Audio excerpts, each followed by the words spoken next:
Genç arkadaşlarım, hepinizi saygıyla selamlıyorum ve zindanlarda Prometheusvari bir şekilde mücadele eden bütün yoldaşlarımızı da buradan bir kez daha selamlıyorum. Ve bugün, 44 yıl önce bugün 17 yaşında yaşı büyütülerek idam edilen Erdal Eren'i de saygı ve rahmetle anıyorum. Ve bugün bu karşılaşmanın Gençlik Bakanlığı'nı, gençlerin yaşadığı sorunları konuştuğumuz bugün de bunun bir tesadüf olmadığını, buradan alınması gereken mesajların olduğunu da bir kez daha hatırlatmak istiyorum.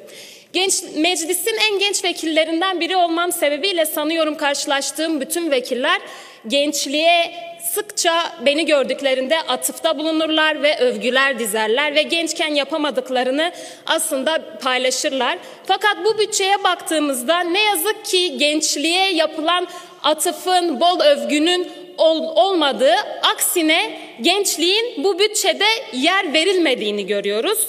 Ve yine bu bütçeye baktığımızda gençlerin bu bütçeyi hazırlamadığını görüyoruz. Temas halinde olduğumuz kurumlar komisyon aşamasında gelip bu bütçeye dair fikirlerini söylemek istediler genç arkadaşlarımız.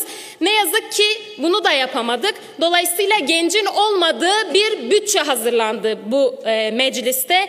Ve ne yazık ki günün sonunda bu çaba bize şunu hatırlattı. Adalet Ağaoğlu'nun bir kitabı vardır, Düğün Gecesi kitabında. Orada der ki hangi adreste oturduğunu bilmediğiniz halkı seversiniz. Tıpkı böyle hazırlandı bu bütçe.